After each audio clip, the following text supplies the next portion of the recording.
ترك الوالدان والأقربون والذين عقدت أيمانكم فآتوهم نصيبهم إن الله كان على كل شيء شهيدا الرجال قوامون على النساء بما فضل الله بعضهم على بعض وبما أنفقوا من أموالهم فالصالحات قانتات حافظات للغيب بما حفظ الله واللاتي تخافون نشوزهن فعظوهن واهجروهن في المضاجع واضربوهن فإن أطعنكم فلا تبغوا عليهن سبيلا إن الله كان عليا كبيرا صدق الله العظيم۔ سورۃ النساء کی آیت نمبر 32 تک ہم پڑھ چکے ہیں۔ آج آیت نمبر 33 سے درس ہو رہا ہے۔ اللہ تعالیٰ ارشاد فرما رہے ہیں وَلِكُلٍّ جَعَلْنَا مَوَالِيَ، اور ہر ایک کے لیے بنائے ہیں ہم نے وارث، مما ترک الوالدان والاقربون، اس مال میں سے کہ جس کو چھوڑ دیں والدین، ماں باپ اور قریبی رشتہ دار۔ یعنی یہ بیان کیا جا رہا ہے کہ جو مال ماں باپ چھوڑ دیں یا رشتہ دار چھوڑ دیں تو ان کے وارث ہم نے مقرر کر دیے ہیں، جیسا کہ پیچھے وراثت کا بیان آ گیا، اور وراثت میں کس وارث کو کتنا حصہ دیا جائے گا یہ بھی قرآن پاک نے تفصیل کے ساتھ اس کو بیان کر دیا۔ اس آیت کریمہ میں ایک دوسرا مسئلہ بیان کرنا مقصد ہے، وہ ہے عقد موالات کا مسئلہ۔ عقد موالات کیا تھا؟ زمانہ جاہلیت کے اندر اور اسلام کے ابتدائی دور کے اندر ایک طریقہ کار لوگوں میں یہ تھا کہ دو آدمی آپس میں ایک دوسرے کے ساتھ دوستی لگاتے، اور دونوں پکی دوستی لگاتے، اس میں وہ دونوں ایک دوسرے کے ساتھ عہد کرتے، قسم کھا کر کہ ہم دونوں میں سے اگر ایک کہتا کہ میرے ساتھ کوئی جنگ کرے گا، لڑائی کرے گا تو آپ کو میرا ساتھ دینا ہوگا، اسی طریقے سے آپ کے ساتھ کسی کی لڑائی ہوگی تو میں آپ کا ساتھ دوں گا، اسی طریقے سے اگر مجھ پر کوئی تاوان، کوئی جرمانہ عائد ہوا تو آپ اس میں شرکت کرو گے، آپ پر اگر کوئی جرمانہ ہوا تو میں اس میں شرکت کروں گا۔ اس کو عقد موالات کہا جاتا تھا۔ اور پھر اسی میں یہ بھی ہوتا تھا کہ اگر ایک کا انتقال ہو گیا تو دوسرا اس کا وارث بنے گا، اور اگر اس کا انتقال ہو گیا تو یہ اس کا وارث بنے گا، یعنی دونوں ایک دوسرے کے وارث بھی بنتے تھے۔ اور رسول پاک صلی اللہ علیہ وسلم نے مدینہ منورہ میں جب آپ صلی اللہ علیہ وسلم تشریف لائے ہجرت فرما کر اور مہاجرین آئے تو آپ صلی اللہ علیہ وسلم نے مہاجرین اور انصار کے درمیان بھی عقد موالات قائم کیا تھا، اور ان میں بھی وراثت گویا جاری ہوتی تھی۔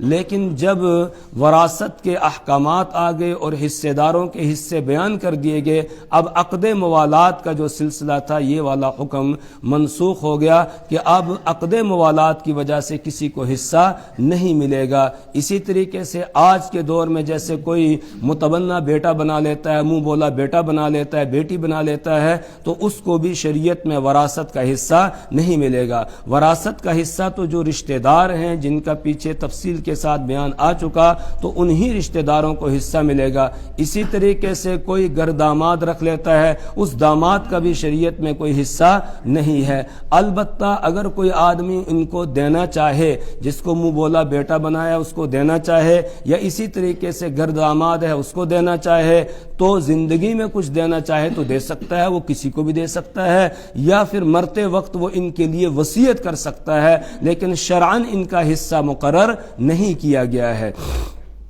زمانہ جاہلیت میں اور اسلام کے ابتدائی دور میں ان کا حصہ تھا، اور ان کا حصہ کتنا تھا؟ عقد موالات میں جو تھے ان کا حصہ، گھر داماد کا نہیں یا متبنہ بیٹے کا نہیں، بلکہ جو عقد موالات کے تحت حصہ ہوتا تھا وہ چھٹا حصہ ہوتا تھا وراثت میں سے، لیکن بعد میں یہ حکم منسوخ ہو گیا۔ البتہ امام اعظم ابو حنیفہ علیہ الرحمہ وہ یہ فرماتے ہیں کہ ابھی بھی اس حکم پر عمل کیا جا سکتا ہے، اور اس کی ایک صورت انہوں نے بیان کی کہ جیسے کوئی مسلمان ہے، اس کے ہاتھ پر کوئی غیر مسلم اسلام قبول کرتا ہے، مسلمان بن جاتا ہے، تو جیسے ہی یہ غیر مسلم مسلمان بنے گا، اب اس کے جو رشتہ دار دوسرے ہیں وہ تو سب کفر میں ہیں، اور مسلمان کافر کا وارث نہیں بن سکتا ہے، اسی طریقے سے کافر مسلمان کا وارث نہیں بن سکتا ہے۔ تو یہ جو اسلام میں آنے والا ہمارا بھائی ہے، تو جس نے اسلام قبول کیا ہے، تو جس کے ہاتھ پر اس نے اسلام قبول کیا ہے، تو اس کی وراثت میں سے اس کو حصہ، یہ چھٹا حصہ دلایا جائے گا۔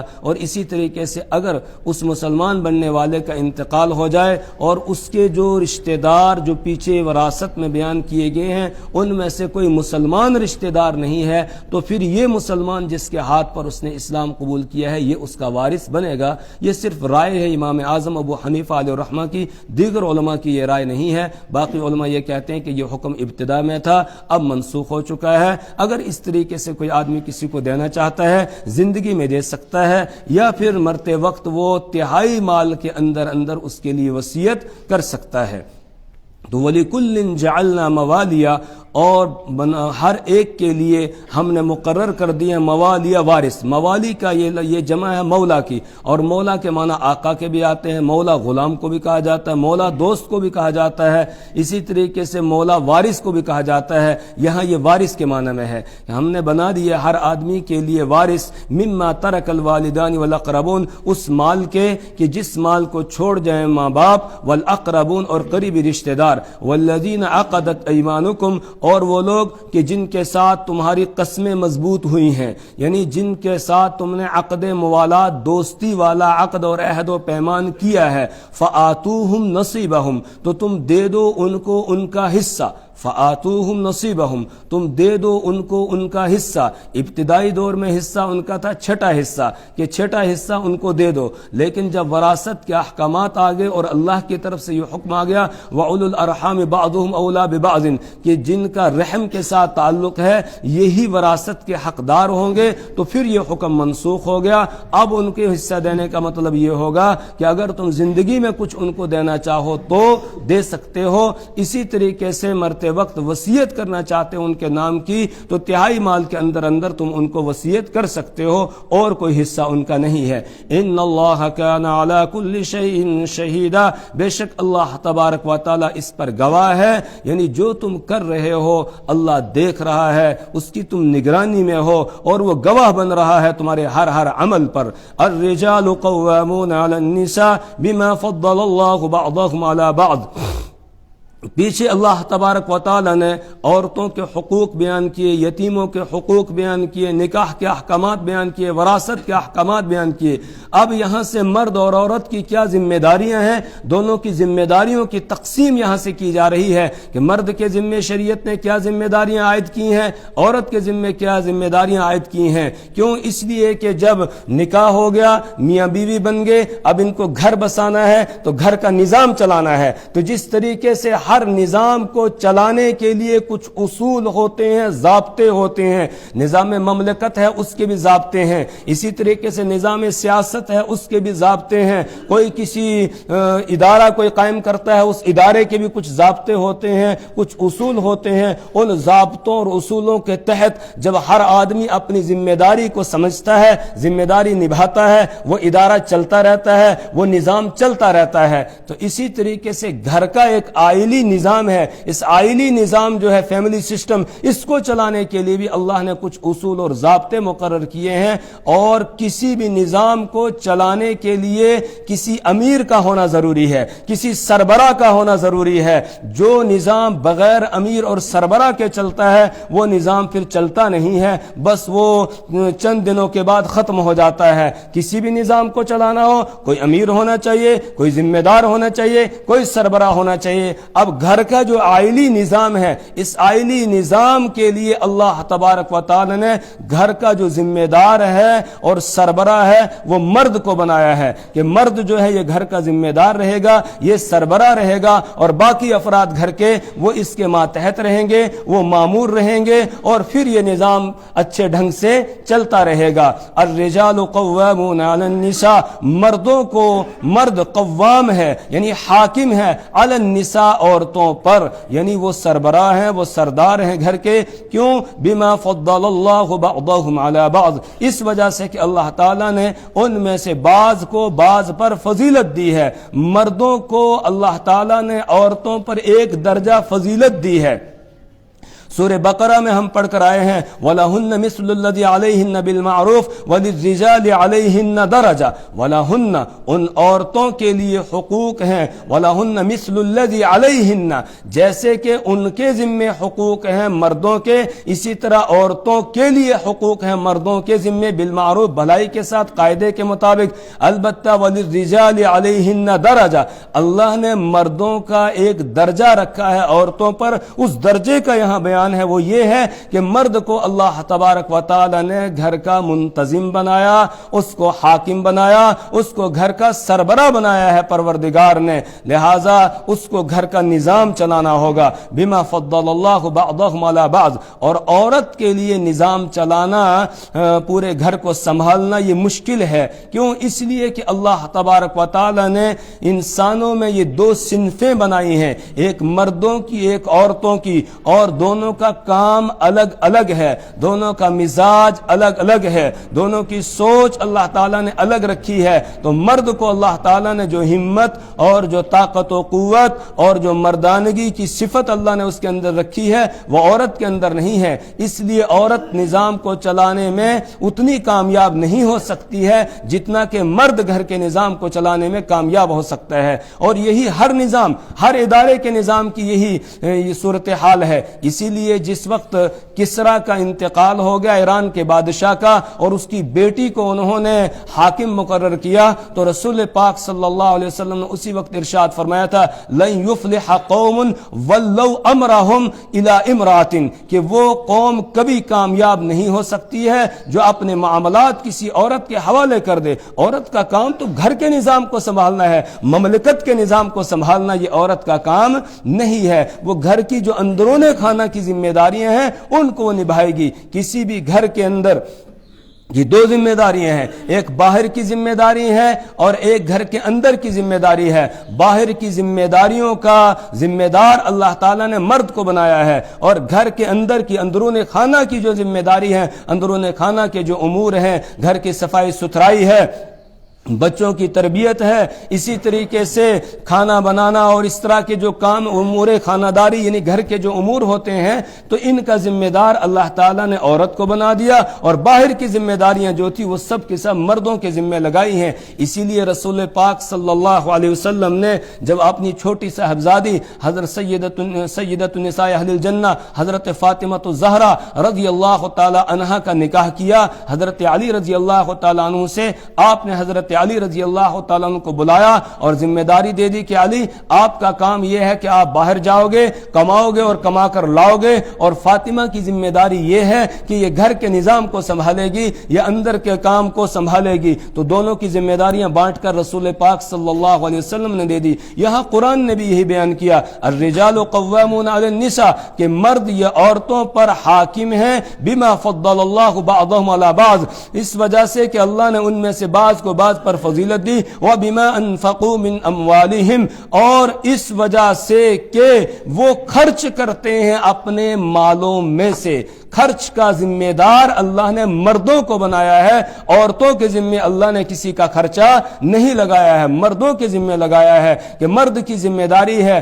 اگر عورت بیٹی کی شکل میں ہے تو باپ کی ذمہ داری ہے، وہ اس کا سارا خرچہ اٹھائے گی. اسی طریقے سے اگر عورت بہن کی صورت میں ہے، باپ نہیں ہے، بھائی ہے، تو بھائی کی ذمہ داری ہے کہ وہ بہن کو پالے گا، بہن کی پرورش کرے گا، اس کی ساری ضروریات کا انتظام کرے گا. اسی طریقے سے اگر عورت بیوی کی صورت میں ہے تو شوہر کی ذمہ داری ہے وہ اس کے سارے اخراجات کو برداشت کرے گا. اور اگر عورت ماں کی شکل میں ہے اور باپ نہیں رہا ہے، اس کا شوہر نہیں رہا ہے، تو پھر بیٹے کی ذمہ داری ہے کہ وہ ماں کی پرورش کرے گا، وہ ماں کے اخراجات کو اٹھائے گا اور برداشت کرے گا. عورت کے ذمے اللہ تعالیٰ نے خرچہ رکھا ہی نہیں ہے، اور ایک زمانے تک یہی نظام چلا آ رہا تھا پوری دنیا کے اندر کہ عورتوں پر کوئی ذمہ داری خرچ کی نہیں ہوتی تھی۔ لیکن یہ ہے افسوس کہ یہ کچھ عرصہ پہلے جب مغرب میں یورپ کے اندر جب یہ صنعتی انقلاب آیا اور صنعتی انقلاب کی وجہ سے لوگوں کو دور دور کے سفر کرنے پڑے، تو یورپ کا جو مرد تھا یہ بڑا شاطر اور چالاک نکلا، اس کو گھر سے باہر رہنا پڑ رہا تھا اور ایک لمبے عرصے تک گھر سے باہر رہنا پڑتا تھا، اپنے گھر سے بیوی بچوں سے دور رہنا پڑتا تھا۔ اب اس نے اپنی خواہشات کی تکمیل کے لیے اور اسی طریقے سے جو اس کے کندھوں پر ذمہ داری تھی عورتوں کے خرچ کی، بیویوں کے خرچ کی،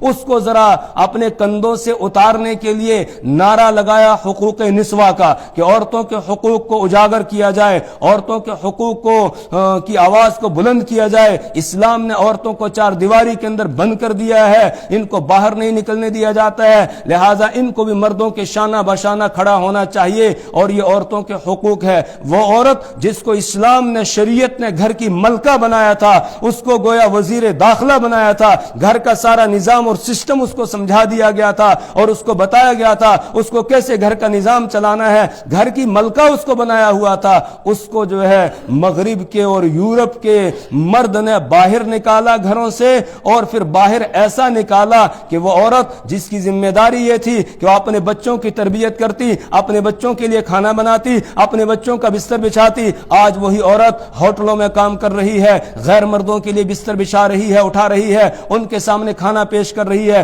جہازوں میں اس کو گھسیٹا، ریل گاڑیوں میں اس کو گھسیٹا، اسی طرح تجارتی منڈیوں میں اس کو گھسیٹا، ہر جگہ عورت کو باہر نکال دیا۔ اس بیچاری کو کیا کرنا ہے؟ گھر کا بھی کام کرنا ہے، ادھر اس کو آفس بھی جانا ہے، اس کو دکان پر بھی جانا ہے، اس کو منڈی میں بھی جانا ہے، اس کو جہاز میں بھی جانا ہے، اس کو ادھر بھی جانا ہے، یعنی یہ باہر کی ذمہ داریاں ڈبل عورت پر ڈال دی گئی، اور عورت خوش ہے کہ ہمارے حقوق کی جو ہے وہ آواز بلند کی گئی اور ہمیں باہر نکالا گیا۔ نہیں، اس سے بڑی ذلت عورت کے لیے کوئی نہیں ہے کہ جس کو اللہ نے گھر کا کام دیا تھا وہ جا کر ہوٹلوں میں کام کر رہی ہے۔ اور ہائے بدقسمتی، ایک زمانے تک عرب کے اندر، عربوں میں یہ چیز نہیں تھی، لیکن آج وہاں پر بھی ابھی دیکھنے میں یہ آیا کہ ہر ہوٹل کے کاؤنٹر پر جو ہے جہاں ایک مرد بیٹھا ہے وہیں ایک عورت بھی ساتھ میں بٹھا دی۔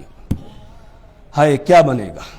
جہاں سے یہ چشمہ پھوٹا تھا، اسلام کی تعلیم نکلی تھی، جہاں قرآن نازل ہوا تھا، آج وہاں بھی مغرب کا یہ مرد نظام کو بگاڑنے میں کامیاب ہو گیا کہ وہاں بھی اب افسوس کے ساتھ یہ بات کہنی پڑ رہی ہے کہ وہاں بھی ہر ہوٹل پر اس طرف غیر مرد لڑکا نوجوان بیٹھا ہے، ساتھ میں نوجوان لڑکی بیٹھی ہوئی ہے۔ اب آپ خود ہی اندازہ لگائیں، جب غیر محرم مرد اور عورت دونوں ایک ساتھ اس طریقے سے بیٹھیں گے پھر آگے کیا ہوگا؟ پھر آگے کتنی تباہی آئے گی، کتنی بربادی آئے گی۔ یہ مغرب کا مرد اس میں کامیاب ہو گیا، اور ہم جو اسلام کا نام لینے والے تھے ہم بیوقوف بن گئے، احمق بن گئے۔ عورت کی ذمہ داری ہے گھر کا سسٹم سنبھالنا، باہر اس کی ذمہ داری ہے ہی نہیں۔ اور پھر جب میاں بیوی دونوں ملازم ہوتے ہیں، عام طور سے ایسا ہوتا ہے کہ پھر مرد عورت کو نہیں مانتا، عورت مرد کو نہیں مانتی ہیں، اور بچے بھی برباد ہوتے ہیں۔ کیوں؟ اس لیے کہ اس کو ادھر جانا ہے، بیوی اٹھی اس کو ادھر جانا ہے، اب بچہ ہے اس کے پاس کون رہے گا؟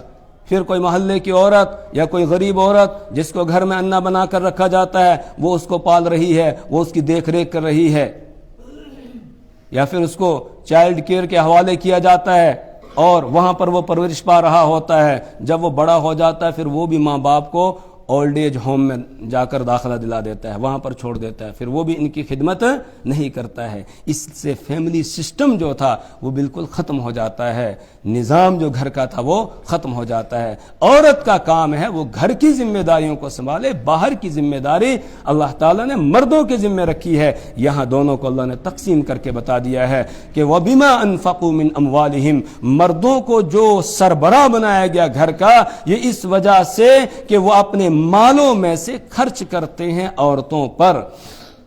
تو عورت کی ذمہ داری ہے وہ گھر کے نظام کو سنبھالے گی۔ پھر عورت کو اتنا ذلیل کیا ان مغرب والوں نے اور یورپ والوں نے کہ اس کے ایک ایک عضو کے، جسم کے ایک ایک انگ کو انہوں نے بیچا ہے، ایک ایک انگ کو بیچا ہے، ننگی عورتوں کی تصویریں ہر چیز پر انہوں نے عام کر دی، وہی تصویریں نالی میں پڑی ہے، راستے میں پڑی ہے، ایک ماچس کی ڈبی بھی اس وقت تک نہیں بکتی ہے جب تک اس کے اوپر کسی ننگی عورت کی تصویر نہ ہو۔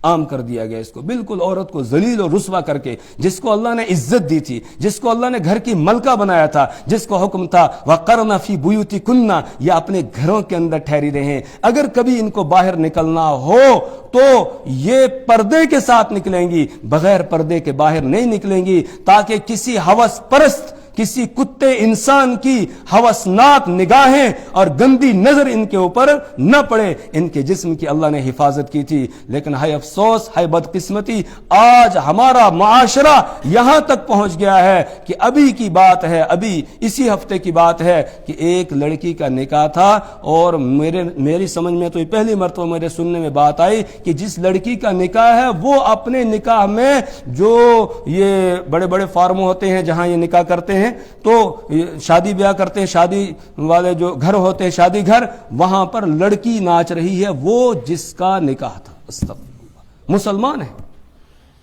کوئی اور نہیں۔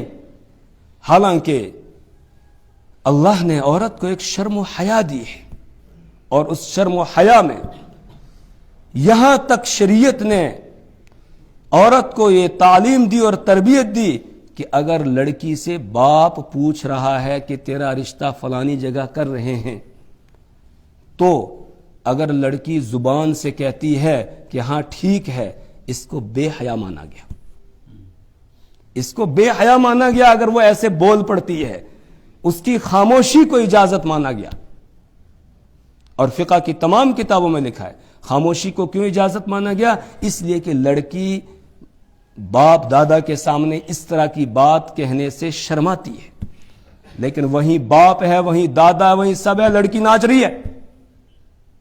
اللہ اکبر، کیا ہو گیا؟ کہاں ہم چلے گئے؟ کہاں ہمارا معاشرہ برباد ہو گیا، تباہ ہو گیا؟ کس کو روئیں، کس سے کہیں، کیا کریں؟ کہاں ہم پہنچ گئے؟ کہاں تھے اور کہاں ہم پہنچ گئے؟ اللہم اہدنا، اللہ ہمیں ہدایت عطا فرمائے۔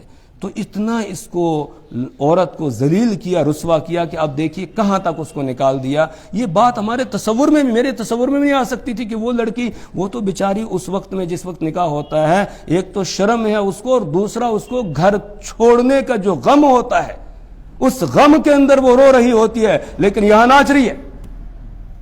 اب بتاؤ، جب وہ آئے گی یہاں اس گھر میں جس میں آ رہی ہے، یہاں آ کر وہ کیا کرے گی؟ اور اس کے گود میں اگر بچے پلے، ان بچوں کا کیا بنے گا؟ کیا تربیت ہوگی؟ پورا نظام ہی ختم کر دیا۔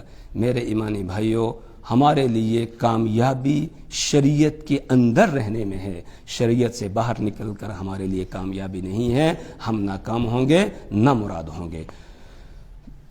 تو مرد کی ذمہ داری ہے، وہ باہر جائے گا، کما کر لائے گا، اور عورت کو کھلائے گا، اس کے نان نفقے، اس کی رہائش، ساری چیزوں کا انتظام مرد کے ذمہ رکھا ہوا ہے۔ فالصالحات قانتات حافظات للغیب بما حفظ اللہ۔ عورت کی کیا ذمہ داری ہے؟ کہا فالصالحات، وہ نیک بن کے رہے گھر میں، وہ نیکی کو اختیار کرے، وہ صالحات میں شامل ہو جائے۔ فالصالحات، وہ اعمال صالحہ کرے، وہ اپنے رب کا شکر ادا کرے کہ اس رب نے اس کو عزت عطا کی ہے، اس کو گھر کا ملکہ بنایا ہے۔ قانتات، اور وہ اطاعت اور فرما برداری کرنے والی ہو، سب سے پہلے اللہ کی مطیع اور فرما بردار ہو، اللہ کے رسول صلی اللہ علیہ وسلم کے مطیع اور فرما بردار ہو، اپنے شوہر کی بات کو مانے، اس کی اطاعت کرے۔ اللہ کے رسول صلی اللہ علیہ وسلم نے فرمایا سب سے بہترین عورت وہ ہے اذا نظرت الیہا سرت کا، کہ جب تو اس کی طرف دیکھے وہ تجھے خوش کر دے، واذا امرتہا، اور جب تو اس کو حکم دے